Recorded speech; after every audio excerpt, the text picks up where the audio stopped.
దక్షిణ భారతదేశంలోనే వైష్ణవ ప్రముఖ ఆలయాల్లో సింహాచల అప్పన్న స్వామి ఆలయం ఒకటి. వివిధ ప్రాంతాల నుంచి భక్తులు తరలివచ్చి స్వామివారిని దర్శించుకొని మొక్కులు చెల్లించుకుంటారు. అయితే భక్తులకు ఎలాంటి ఇబ్బందులు కలగకుండా అన్ని సౌకర్యాలను కల్పిస్తామంటున్న డిప్యూటీ కమిషనర్ సుజాతతో మా ప్రతినిధి రవి ఫేస్ టు ఫేస్. మహాపుణ్యక్షేత్రం, ముఖ్యంగా ఉత్తరాంధ్ర ప్రజలకు ఇలవేలిపోయినటువంటి ఆ సింహాచలం పుణ్యక్షేత్రంలో భక్తులు ఎలాంటి ఇబ్బందులు ఎదుర్కొంటున్నారు, వాళ్ళకి కావలసినటువంటి సౌకర్యాలు కలుగుతున్నాయా లేవా, ముఖ్యంగా అంటే సామాన్య భక్తులు కొన్ని అంటే అసౌకర్యానికి గుర్తున్నటువంటి సమస్యలు ఎదుర్కొంటున్నారని చెప్పేసి ఈ మధ్య ఆరోపణ వచ్చిన నేపథ్యంలో మనకు డిప్యూటీ కమిషనర్ సుజాత గారు ఉన్నారు, కార్యనిర్వహణాధికారి. వారిని అడిగి మరిన్ని వివరాలు తెలుసుకుందాం. నమస్తే మేడం.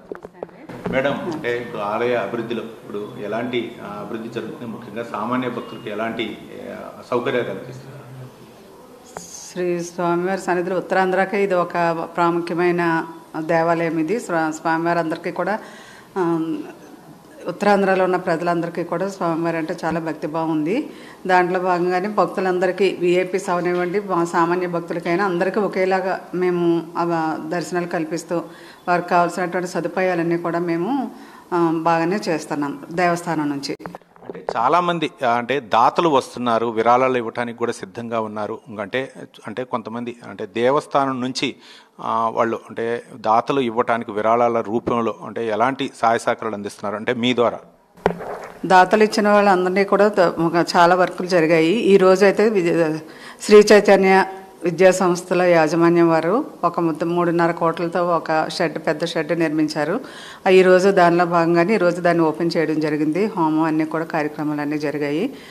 ప్రతిదీ కూడా ఎక్కడైనా డొనేషన్స్ వచ్చినప్పుడు వారు ఏవైతే ఇస్తున్నారో వాటన్నిటిని కూడా మేము దేవస్థానం తరఫున భక్తులకు అనుకూలంగా ఆ సదుపాయాలన్నీ కూడా మేము మెరుగుపరచాలని చూస్తున్నామండి. ఇప్పటికి కూడా అంటే కొన్ని ఆరోపణలు వస్తున్నాయి. చాలామంది కూడా అంటే సామాన్య భక్తులు ఎవరైతే పెళ్లిళ్ళు చేసుకొని వస్తున్నారో వాళ్ళకి అంటే దర్శనం విషయంలో అయితే మాత్రం అసౌకర్యానికి గురవుతున్నారని చెప్పేసి ఆరోపణలు. ఈ నేపథ్యంలో కొత్తగా పెళ్ళైనటువంటి జంటలు అవ్వచ్చు, లేకపోతే వృద్ధులు అవ్వచ్చు, చిన్నపిల్లలు ఉన్నటువంటి దంపతులు అవ్వచ్చు, వాళ్ళకి ఎలాంటి సౌకర్యాలు కల్పిస్తున్నారు? అలాగా అసౌకర్యాలంటే మేము ఏమీ లేదు, అదంతా మరి ఫేక్ అని అనుకుంటున్నాను నేను. వివాహాలు చేసుకుని వచ్చిన సామాన్య భక్తులు వచ్చినా ఎవరినైనా సరే ఒకే విధంగా అందరికీ మంచిగా దర్శనాలు అయ్యేటట్లు మేము మా సాయశక్తులు మేము చేస్తున్నామండి. రైట్. అంటే కేంద్ర ప్రభుత్వం ప్రవేశపెట్టినటువంటి ప్రసాదం పథకం ద్వారా దాదాపు 45 కోట్ల రూపాయలు అయితే మాత్రం దేవస్థానానికి కేటాయించడం జరిగింది. ఆ విషయంలో నిధులు సద్వినియోగం చేయటం విషయంలో అవ్వచ్చు, లేకపోతే ఆలయ అభివృద్ధి విషయంలో అవ్వచ్చు, ఏ విధంగా ముందుకెళ్తున్నారు అనుకోవచ్చు? ప్రసాద స్కీమ్లో వచ్చిన వర్కులన్నీ కూడా ప్రస్తుతం వర్కులన్నీ జరుగుతున్నాయి. అవి కంప్లీట్ అయిన తర్వాత అవన్నీ ఓపెన్ చేయడం జరుగుతుంది. ముఖ్యంగా అన్నదాన విషయంలో అన్నదాన సత్రం నుంచి తిరుమల తిరుపతి దేవస్థానం తర్వాత ఆంధ్రప్రదేశ్లో అతిపెద్ద దేవాలయం సింహాచలం అప్పన్న దేవాలయం. మరి అక్కడ జరుగుతున్నటువంటి ఏర్పాట్ల విషయం అవచ్చు, మరి మన దగ్గర అన్నదాన విషయంలో ఏ విధంగా ఏర్పాట్లు చేస్తున్నారు? దేవస్థానానికి వచ్చి భక్తులు దర్శనం చేసుకుని అన్నదానం వచ్చిన ప్రతి ఒక్క భక్తునికి కూడా మేము అన్నదానం చాలా బాగానే పెడుతున్నాము. ఎందుకంటే ఒక కూరలు కానివ్వండి, చట్నీ, సాంబారు, పప్పు, ఒక కూర అన్నీ కూడా మేము వాళ్ళు బాగా చేసి మేము పెడుతున్నాం. అంటే గతంలో మన దర్శనం అంటే స్వామివారి దర్శన ఏర్పాట్ల విషయంలో అవ్వచ్చు, లేకపోతేనేమో ఆ రోజు చంద్రోత్సవంలో జరిగినటువంటి ఘటనల నేపథ్యంలో ఇప్పటికి కూడా కొన్ని విమర్శలు ఉన్నాయి. అంటే బాధ్యులైన వాళ్ళు లేకపోతే గోడ కూలిన విషయంలో ఇప్పటివరకు ఎలాంటి చర్యలు తీసుకున్నారు? దాని మీద ప్రభుత్వం వారు ఒక ఎంక్వైరీ వేశారు, సిట్ వాళ్ళు దాన్ని ఇన్వెస్టిగేట్ చేసి వాళ్ళు చూస్తున్నారండి. అంటే ఇంకా సామాన్య భక్తుల కోసం మెరుగైనటువంటి సౌకర్యాలు ఎలా ఏర్పాటు చేస్తున్నారు? అంటే దర్శన ఏర్పాట్లు అవ్వచ్చు, లేకపోతే అక్కడ వచ్చినటువంటి భక్తులకి సౌకర్యాల విషయంలో?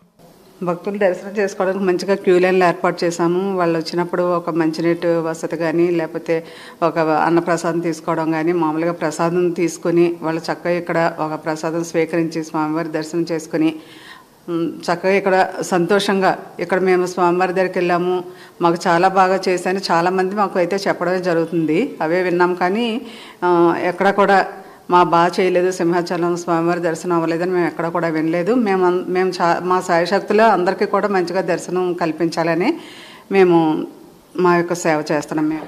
మేడం, అంటే దాదాపు ప్రభుత్వం అంటే మూడోసారి మీరు డిప్యూటీ కమిషనర్గా కార్యనిర్వహణాధికారిగా ఇక్కడికి వచ్చారు. ఇప్పటి వరకు ఉంటే సమస్యల్ని అంటే మీరు ఒక సమర్థవంతమైన అధికారిగా ఆ సమస్యను పరిష్కరిస్తారన్న ఉద్దేశంతో మీరు మూడోసారి ఇక్కడ కార్యనిర్వహణాధికారిగా మీరు రావడం జరిగింది. ఈ నేపథ్యంలో అంటే గతంలో ఉన్నటువంటి సమస్యలు అవ్వచ్చు, లేకపోతే ఇంకా సమస్యలు పరిష్కరించాల్సినటువంటి పెండింగ్లో ఉన్నటువంటి సమస్యలు ఏ విధంగా దృష్టి సారించారు?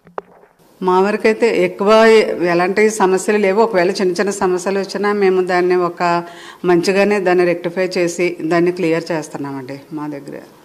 కానీ అంటే గతంలో జరిగినటువంటి పరిణామాల నేపథ్యంలో రానున్న రోజుల్లో నిజస్వరూప దర్శనానికి అవ్వచ్చు, లేకపోతే ఏవైనా సరే ప్రత్యేకమైనటువంటి ఉత్సవాల సందర్భంలో అంటే గతంలో ఉన్నటువంటి పరిస్థితుల దృష్ట్యా భద్రతా ఏర్పాట్ల విషయంలో అవ్వచ్చు, భక్తుల సౌకర్యాల విషయంలో అవ్వచ్చు, ఇంకా ఏమైనా నిర్ణయాలు తీసుకునే అవకాశాలు ఉన్నాయనుకోవచ్చు. అంటే కొన్ని భూములు అంటే కొంతమంది పురోహితుల విషయంలోనే, ఆలయ అర్చకుల విషయంలో కొంత కోర్టు పరిధిలో ఉంది అని చెప్పేసి సమస్య అన్నట్లుగా అయింది. అంటే ఏంటి ఆ సమస్య ఎలా ఉత్పన్నమైంది అనుకోవచ్చు?